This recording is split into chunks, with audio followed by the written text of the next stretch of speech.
انسان کے اگر ہنگاری ہو، انسان کے اگر اندر تقوی ہو تو اس انسان کی مودت کا حکم دیا گیا ہے، لیکن اگر اطاعت نہ ہو کسی کی زندگی میں، کسی کی زندگی میں خدا کی بندگی نہ ہو، کسی کی زندگی میں محبت اہل بیت نہ ہو، ویسی زندگی جس میں اطاعت نہ ہو، تو قرآن کی نص آیت کے مطابق اگرچہ وہ سگا بیٹا ہی کیوں نہ ہو، پروردگار عالمین وہاں پر اس رشتہ داری کو نفی کرتے ہوئے نظر آتے ہیں۔ حضرت نوح کا بیٹا پڑھا قرآن میں، حضرت نوح نبی علیہ السلام نے 950 سال امت کے درمیان تبلیغ کی، لوگوں کو خدا کی طرف بلایا، لیکن وہ ہدایت نہیں پائے، جنہیں چنا خراب چلاؤ کوئی ہدایت نہیں پائے۔ تو ایک مرتبہ اللہ کے نبی نے خدا کے بارگاہ میں دعا کی، رب لا تذر علی الارض من الکافرین دیارا، پروردگار اس سوئے زمین پر کافرین میں سے کوئی باقی نہ رکھ۔ بعد حضرت نوح کو کشتی بنانے کا حکم ہوا، کشتی بنی، پورا واقعہ بیان کرنا مقصد نہیں ہے، ماشاءاللہ بہت طولانی ہے، کشتی بنی، طوفان کا سلسلہ شروع ہوا، تو قرآن کی آیت ہے، طوفان شروع ہوا اور کشتی بھی چلی۔ سورہ ہود میں ارشاد ہوتا ہے وَهِيَ تَجْرِي بِهِمْ فِي الْمَوْجِ كَالْجِبَالِ، یعنی کشتی ان کو لے کے ان موجوں میں جو اتنی بڑی موجیں تھے، کل جبال پہاڑوں جیسے موجوں میں جب کشتی چلنے لگی تو نادا نوح ابنہ، تو نوح نے اپنے بیٹے کو آواز دی ارکب معنا ولا تکن من الکافرین، اے بیٹے ہمارے ساتھ سوار ہو جاؤ اور کافرین کے ساتھ مت ہو جاؤ۔ تو بیٹے نے کیا کہا سآوی الی جبل یعصمنی من الماء، نوح کی پکار پر لبے کہنے کے بجائے کہا میں اس پہاڑ پر چڑھوں گا اور یہ پہاڑ مجھے آج پانی سے بچائے گا۔ انہوں نے آواز دی لا عاصم اليوم من امر اللہ الا من رحم، بیٹے یاد رکھنا آج حکم خدا سے، امر خدا سے کوئی نہیں بچ سکتا۔ حتیٰ ایک مرتبہ ابراہیم نوح اور اس کے بیٹے کے درمیان دریا کی طوفان کی موج آئی اور نوح کا بیٹا غرق ہونے جا رہا تھا، لیکن مرتبہ نوح نے پروردگار عالمین کی بارگاہ میں آواز دی ونادى نوح ربہ یا ربی ان ابنی من اہلی، پروردگار یہ میرا بیٹا ہے، یہ میرے اہل میں سے ہے، یہ میرے خاندان میں سے ہے، وَإِنَّ وَعْدَكَ الْحَقِّ، اور تیرا وعدہ حق ہے، وَأَنْتَ أَحْكَمُ الْحَاكِمِينَ، تو ہی بہترین حکم کرنے والا ہے۔ لیکن مرتبہ آواز آئی یا نوح انہو لیس من اہلک، اے نوح کس غلط فہمی میں بیٹھے ہو، اے نوح کہاں کا رشتہ دار، اے نوح کہاں کا بیٹا، انہو لیس من اہلک، نوح یہ تمہارا بیٹا نہیں ہے، کیوں انہو عمل غیر صالح، کیونکہ اس کے پاس عمل صالح نہیں ہے، اس میں تمہاری اطاعت نہیں ہے، اس میں دینداری نہیں ہے، اس کی زندگی میں میری بندگی نہیں ہے۔ بس عزیزان محترم یہ ہے مزاج اسلام، یہ ہے مزاج اسلام کہ جہاں پر خدا کی بندگی نہ ہونے سے، جہاں پر دینداری نہ ہونے کی وجہ سے، جہاں پر اطاعت نہ ہونے کی وجہ سے نوح کے سگے بیٹے کو انہو لیس من اہلک کہہ کے اہل سے نکالا جا رہا ہے، اور کہیں اور نظر آتا ہے کہ فارس کے سلمان کو اطاعت ہونے کی وجہ سے، دینداری ہونے کی وجہ سے، بندگی ہونے کی وجہ سے السلمان منا اہل البیت کہہ کے اہل بیت میں داخل کیا جا رہا ہے۔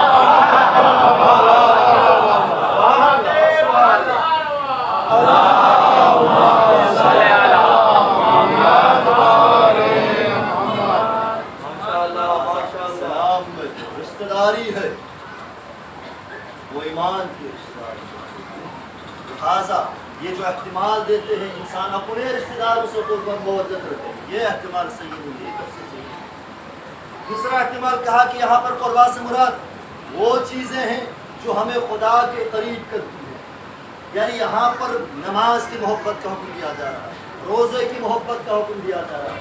کون سی چیز ہمیں خدا کے قریب کرتی ہے؟ نماز، روزہ، حج، زکوٰۃ، جہاد، یعنی اطاعت خداوندی، اطاعت خداوندی ہمیں خدا کے قریب کرتی ہے۔ تو بعض نے کہا خدا کی اطاعت کی محبت کا حکم دیا جا رہا ہے، تو عزیزو خدا کی اطاعت کی محبت کا حکم نہیں ہوتا بلکہ اطیعوا اللہ، خود اطاعت کا حکم دیا جاتا۔ لہٰذا یہ احتمال بھی صحیح نہیں ہے۔ تو کسی نے کہا یہاں پر قربات سے مراد اللہ کے نبی یہ فرمانا چاہتے ہیں کہ اگر تم مجھ پر ایمان نہیں لاتے ہو تو کم سے کم میں اور تمہارے درمیان جو رشتہ داری ہے، ظاہر بات ہے اگرچہ مشرکین تھے، اگرچہ کفار تھے، لیکن پیغمبر کے رشتہ دار تھے. تو پیغمبر فرمانا چاہتے ہیں کہ قربا سے مراد یہاں پر رشتہ داری ہے، یعنی ہماری آپس کی جو رشتہ داری ہے اس کے لحاظ کرتے ہوئے مجھے اذیت مت دو. اتنے سادہ لوگ ہیں، ارے جو اذیت دے رہا ہے آیت ان سے مخاطب نہیں ہے. آیت جن سے مخاطب ہے وہ رسول کو رسول مان کر اس کا احترام کرتے تھے. یہ آیت یہ تفسیر بھی صحیح نہیں ہے. اور آخری تفسیر کہا یہاں قربا سے مراد خود نبی مکرم صلی اللہ علیہ وآلہ وسلم کے رشتہ دار ہے، خود نبی کے رشتہ دار ہے. یعنی اللہ کے رسول اپنے رشتہ داروں سے محبت رکھنے کا حکم دے رہا، اپنے رشتہ داروں سے محبت کا سوال کر رہا. اور پہلے کی تفسیر باطل ہو گئی تو یہ تفسیر ثابت ہو گئی. اب تیسرا سوال، اب اللہ کے رسول کے جو قربا بیان ہوئے، فرمایا میرے قربا سے محبت کرو، میرے رشتہ دار سے محبت کرو. تو اب قربا میں کون کون داخل ہے، رسول کے کون کون سے رشتہ دار قربا میں داخل ہے؟ تو آپ کی خدمت میں عرض کروں، میں اپنی تفاسیر کا شیعہ تفاسیر کا حوالہ دینے سے پہلے اہل سنت کے مشہور و معروف مفسر کشاف اپنی تفسیر زمخشری اپنی تفسیر کشاف میں اسی آیت کے ذیل میں نقل کرتے ہیں کہ لما نزلت، یعنی جب یہ آیت نازل ہوئی، جب قل لا اسألکم علیہ اجرا الا المودۃ فی القربى نازل ہوئی، تو قیل، کسی نے سوال کیا، یا رسول اللہ من قرابتک هؤلاء الذین وجبت مودتهم، اے اللہ کے رسول وہ قربات کون ہے جن کی مودت کو واجب کیا گیا؟ تو اللہ کے رسول نے پکار کر فرمایا ہم علی و فاطمہ و ابناہما، قربا سے مراد علی ہے، زہرا اور حسن حسین.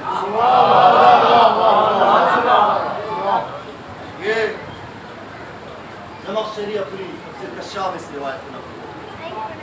اور ابن عباس نے سوال کیا، یا رسول اللہ من امرنا اللہ بمودتہ، جن کی مودت کے پروردگار عالم نے ہمیں حکم دیا کون ہے؟ دوبارہ فرمایا علی و فاطمہ و ابنہ. عزیزان محترم، قربا سے مراد علی، قربا سے مراد فاطمہ ہے، قربا سے مراد حسن و حسین ہے. پھر بھی اگر آپ کو آسانی سے سمجھنا چاہیں تو حدیث قصہ آپ سب پڑھتے ہیں، وہاں پر بھی پروردگار عالمین قربا میں کون کون شامل ہے نام لے کے بیان کروا رہے ہیں. حدیث قصہ میں مراد پڑھتے ہیں کہ پروردگار عالمین اپنے ملائکہ کو مخاطب قرار دے کے وہاں پہ آواز دیتے ہیں کہ یا ملائکتی ویا سکان السماواتی انی ما خلقت السماء مبنیہ ولا ارضا مدحیہ ولا قمرا منیرا ولا شمسا مضیعا ولا فلکا یدور ولا بحر یجری الا فی محبتی هؤلاء الخمسہ الذین هم تحت الکساء. اے میرے فرشتوں، اے میرے آسمان پر رہنے والوں، میں نے اس آسمان کے شامنے کو خلق نہیں کیا، نہ اس پھیلی ہوئی زمین کو، نہ چلتے ہوئی کشتیوں کو، نہ کھلکتے سمندر کو، نہ روشن چاند کو، نہ روشن چاند کو، نہ اس سورج کو.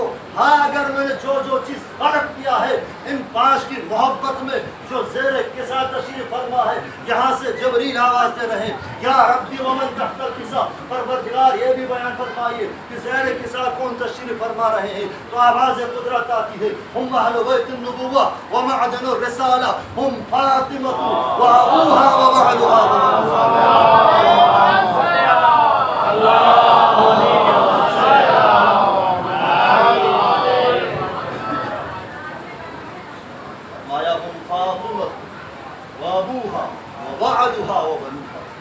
خدا کی قسم عزیزان محترم، یہاں پہ عجیب منزل ہے.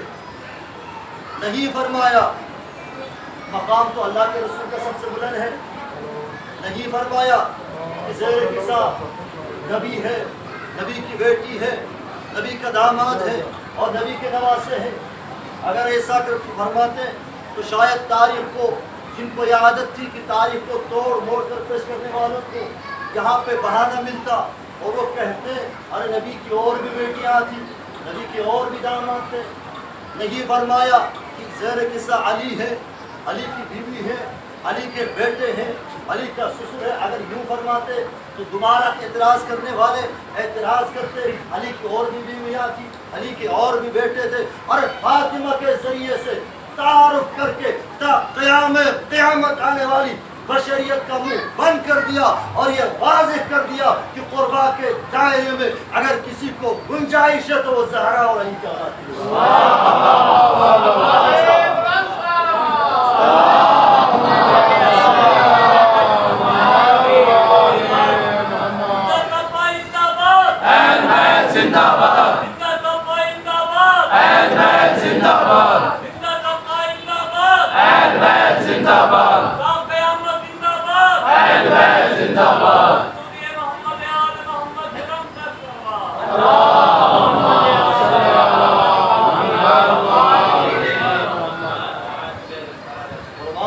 گنجائش ہے تو علی وہ زہرا کی اولاد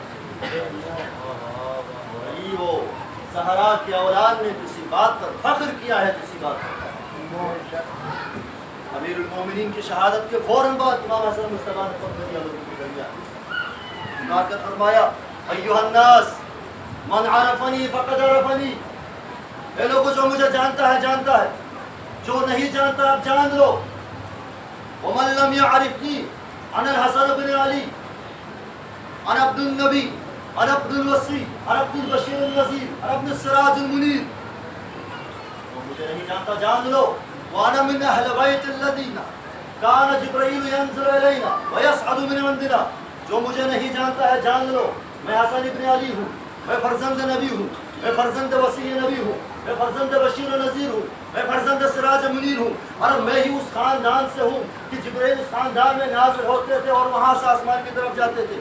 وانا من اہل بیت الذین اذهب اللہ عنہم الرجس وطہرہم تطہیرا۔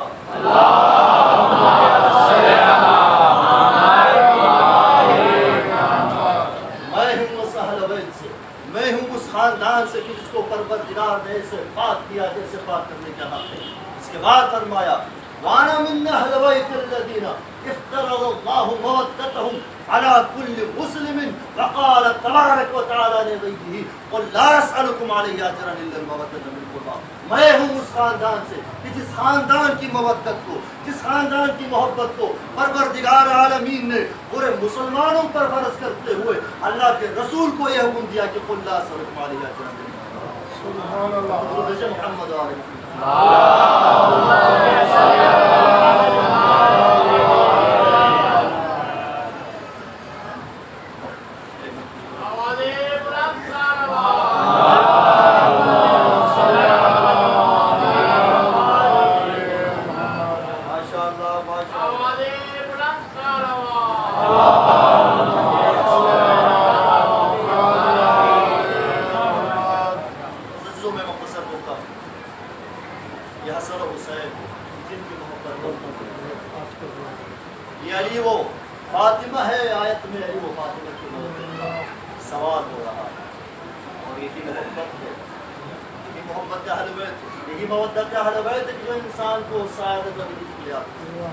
ابو امامہ باہلی روایت کرتے ہیں کہ اللہ کے رسول نے آواز دے کے فرمایا ان اللہ تعالی خلق الانبیاء من اشجار شتى وخلقت انا وعلی من شجرة واحدة فانا اصلها وعلی فرعها وفاطمة لقاؤها والحسن والحسین ثمارها واشیاؤنا اوراقها۔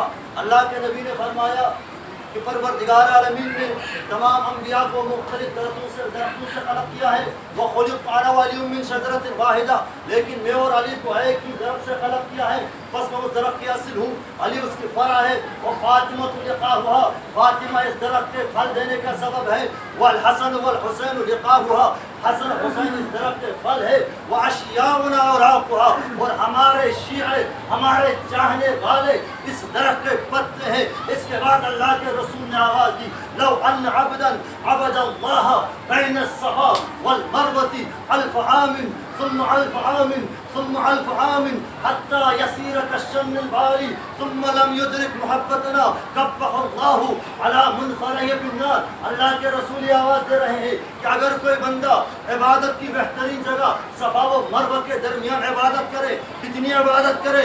1000 عام، 1000 سال اللہ کی عبادت کرے، ثم 1000 عام، پھر 1000 سال عبادت کرے، ثم 1000 عام، پھر 1000 سال عبادت کرے، اتنی عبادت کرے کہ کثرت عبادت کی وجہ سے کثار کشن البالی، کثرت عبادت کی وجہ سے ضعیف ہونے کی وجہ سے وہ پرانی مشق کے مانند ہو جائے، ثم لم يدرك محبتنا، لیکن ہماری محبت کا ادراک نہ رکھتا ہو، دل میں ہماری محبت نہ رکھتا ہو، اکبہ اللہ علی من خرج من النار، خدا منہ کے بل اسے جہنم میں گرا دے۔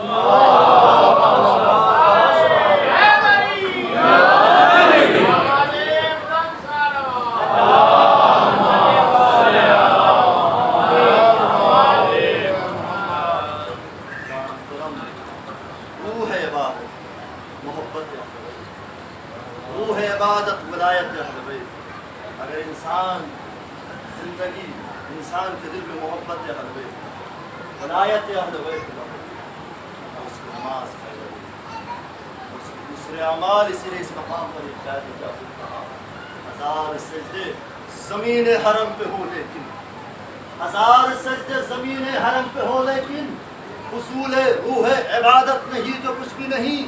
بتا دیا ہے نبی کے طویل سجدے نے، حسین تیری محبت نہیں تو کچھ بھی نہیں۔ حسین تیری محبت نہیں۔ بس